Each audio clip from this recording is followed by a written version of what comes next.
Saw Ramona Flowers and they felt so empowered by movies made in Hollywood. Sorry, I got a song in my head. This is an excerpt from the book from Saint Barrack, Vince Barrack, Our Father who art in heaven. It's a book from How Not to Become a Millennial, and I thought it worth reading because it's an economic lesson that everybody can learn, including the millennials, but especially younger people who think they can just print their way out of money because that's worked, right? It's never worked in the history before, just like witchcraft and astrology and communism. But this time, what was it? It was from, Mr. Bean, the what was the comedy troupe? The British comedy troupe. They were acting like they're in World War I. And he says, "Sir, does this involve us getting out of our trenches and marching slowly towards the Germans' machine gun emplacements?" He's like, "Good heavens, Blackadder." Yeah, Blackadder. He says, "Good heavens, Blackadder. How'd you know?" He says, "Because that's exactly what we've tried the past 47 times. Yes, but that's the brilliance of this one. Just because we've done it 47 times before, the last thing they'll expect is a 48th.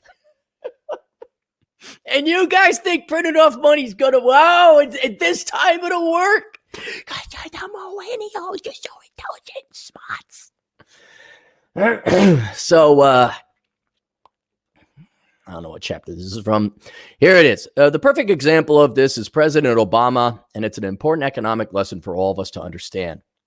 If there was a rock star politician that the millennial generation squealed like teenage girls at an Elvis concert over, it was Barack Obama. He was everything they were programmed to want: a polished, intelligent, socialist-like black gentleman who was going to cut through the politics of Washington and finally bring some sort of justice and fairness to the people. And he did. Facing the financial crisis of 2009, he increased government spending more than any peacetime president before him in real terms. He ran deficits well over $1 trillion for the first half of his presidency and paid for it by printing money. That money went into a potpourri of social and socialist programs, but as it pertained to millennials specifically, Obama started lending money directly to students under the federal government so those students would not have to deal with any of those icky, mean, evil private lenders. To the untrained, ignorant, and young millennial eye, this seemed great. It seemed as if President Obama was going to help them. He was finally doing something to help lower tuition, unlike all politicians in the past.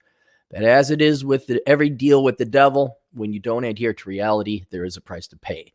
Because in flooding the college market with $100 billion a year in extra student loans, all he really did was jack up the price of tuition. In other words, he achieved the opposite of what he intended to do. If you really want to lower tuition, you would deprive colleges of money, not flood them with hundreds of billions more. You cut all government loans and lending to students. It would also ironically eliminate all scholarships and parental money from flooding the college market as well. And if you really want to lower tuition, a year of high school seniors should have boycotted college for just one semester, starving all colleges of tuition money, forcing them to drastically cut prices. But the honest truth is President Obama, though well-intended, was woefully ignorant and uneducated about economics, just like the millennials he was trying to help. And in voting for him, all millennials managed to do was jack up their own tuition and their own student loan balances, of which they would pay unnecessary interest on for at least a decade to come. That's a brilliant point right there. The millennials simply shot themselves in the foot. The deal with the devil gets worse because money just doesn't stay in one place once it's printed. It circulates. So once those trillions of dollars came fresh hot off the presses, they went into the hands of contractors, welfare recipients, college students, and the millions of other people who got some of that newly minted money. But no matter who got it or how many people did, that money inevitably and invariably ended up in the same place, the bank. And banks make money by lending it out. If you think about it, banks only lend money for large purchases people normally can't pay cash for, thus relegating most of these loans to four key areas: mortgages, auto loans, corporate buyback / investing. This is when a company either buys back its shares or the shares of other companies on the stock market. Health emergencies, typically financed via a home equity loan or credit card. And though according to the Consumer Price Index, there is no inflation, if you look at what the proceeds of those bank loans went to purchase, you'll find that there is indeed a ton of inflation in the market when it comes to housing prices, auto prices, the stock market. That's the case. I don't know if you millennials knew this. Unless you want a boomer, you got to save for retirement. And the way you do that predominantly nowadays is through 401ks, IRAs, and other retirement plans, and you buy stocks with that. Now, It's not worth going into. Never mind. I'm not paid enough to go into that. And health insurance costs. In other words, they're printing off all the money Obama and Bush Jr. and more recently Donald Trump merely flooded these respective markets with money, driving up their prices. So all the millennials really managed to do in voting for Obama and all that free, and he even did asterisks, not even quote, asterisks, free money he was going to give them was price themselves out of the housing market, drive up rents, drive up the price of cars, price themselves out of the stock market / retirement market, drive up insurance and healthcare costs, and cripple themselves with insultingly high levels of interest-bearing student debt. The millennials made their deal with the devil. Now they're paying for it in spades, even if the devil was a very nice, well-intending, politically correct, socialist-light affirmative action president. So there you guys go. That's why rent's so high, kids. That's why rent's so high. You just printed off the money. Remember 10 years ago, however long ago it was, you were masturbating because Obama. Remember the pictures of everybody looking all starstruck at Obama? And he printed off the money. And Bush Jr. before that, and President Trump as well. Free money. It's free. It's free. There's no cost or consequence. It's free. Let's just print off more money. I wonder what will happen to asset prices and rent and tuition. I wonder what will happen then. The insulting... You fucktards are supposed to be college educated. Like, this should be an economics 101 thing that you should have gotten in high school. But I know teachers and professors are not what they used to be. They barely are verbal. They barely have a pulse. I know you weren't taught basic economics. I know, but it's precious how many people with even economics degrees still think we could just print off money and there's no cost or consequence. If anything, it's an argument that you're going to almost have to buy into these asset prices to hedge against inflation. That's the thing that I like about, pointing this out is, a lot of people say, oh, you got lucky. Think these boomers, like, oh, these boomers own all the houses. Oh, they sell it, they got all this money. No, they go right back into the same rental market that you're facing, and they got to shell out the money. It's not like, oh, I made money. It's like, no, your costs just went up. You wonder where the inflation is. It's in asset prices. But I know all you college educated, especially those of you with your master's degrees, you know better. There's a way to print off money. Is the evil corporation? Are corporations even evil anymore? Now that they're all bowing down at the altar of sucking the dick of corporate virtue signaling and politics. Oh, hey. DJ Aftershock for $5. Thanks. Clary, come on. These Ivy League, Harvard MBA dunces know what they're doing and what's best for the country. Yeah, that's why we had to bail them out. It's like, I'll tell you, the greatest time in my young life, maybe not the greatest time, but one of the better moments is seeing Lehman Brothers file for bankruptcy. I think it was Dick Full. Was he in charge of Morgan Stanley? All these banks that wouldn't give me the time of day ended up getting bailed out and filing for Accenture was not Accenture, Anderson Consulting. That was the predecessor to Accenture Consulting. They went belly up during the dot-com bubble. But yeah, it's just guys, let me tell you something, okay? I remember the days when the Ivy League meant something.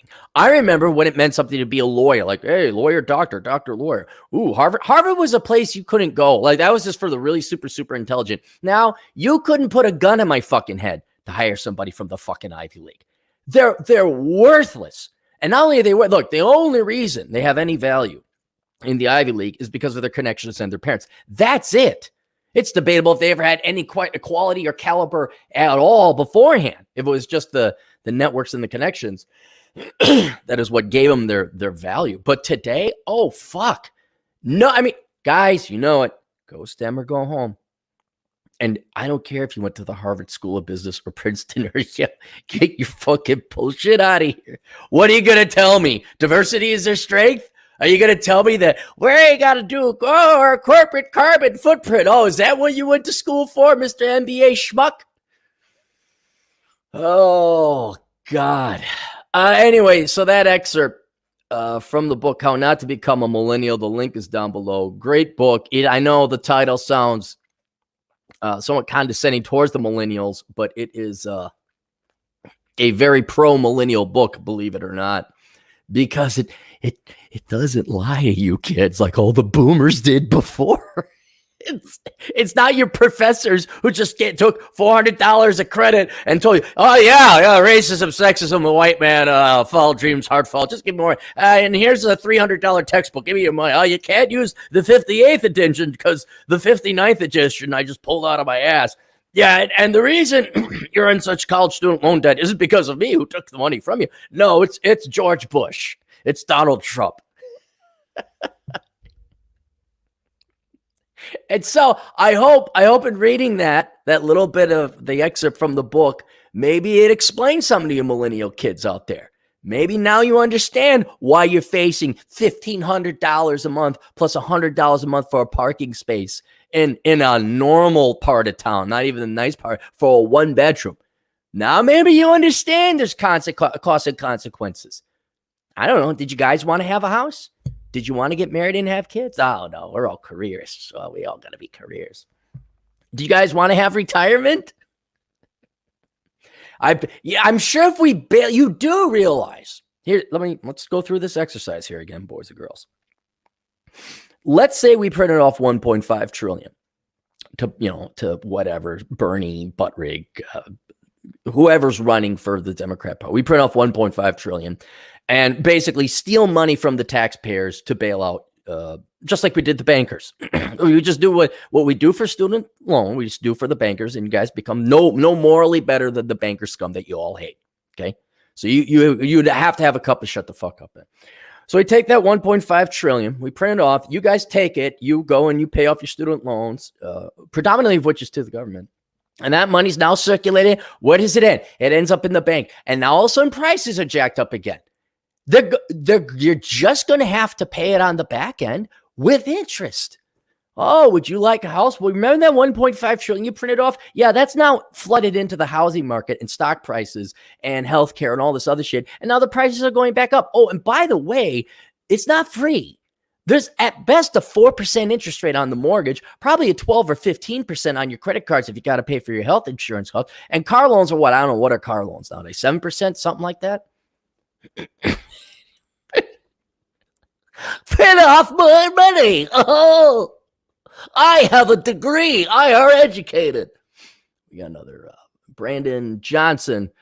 Why are we paying for Trump's golf resorts? I don't know. Why are we paying? Are we? Is there an article? Did we find out that the taxpayers are, or did he go to his golf resort and it was like the presidential brigade had to go there and protect him? You'll forgive me if I don't believe an article from CNN or Fox News or anything like that. DJ After Show. All right, that's it for the super chats. Cappy gonna go work out, smoke a cigar, and we'll see you guys later. Toodles.